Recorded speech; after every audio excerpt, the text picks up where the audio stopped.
updates na mag-asawang Main at Arjo. Sinamahan pa nga ni Arjo si Main magpagupit. Tingnan nyo, bagong hairstyle ni Main, short hair. Kumaway pa nga si Arjo. Ayan sa kay Miss Celeste Tubera, nagpa-hairstyle si Main. Ayan, no? Kasama si Arjo. Yun. May post ni Main niya sa kanyang Instagram. Ngayon pa, long hair pa si Main dyan.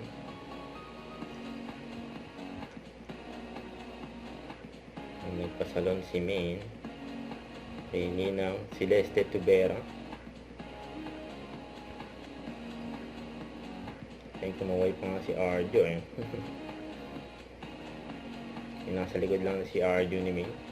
Yung bagay na bagay kay Main, ang short hair. Yung maura pa nga, sabi ni Main, use commute. In a sentence, dati cute lang ako, ngayon lalong akong commute. Love the short doll. Thank you, Ninang. Huwag kalimutan mag-subscribe. Click ang notification bell para lang updated po ang with your reaction vlog. Bye guys, thanks for watching.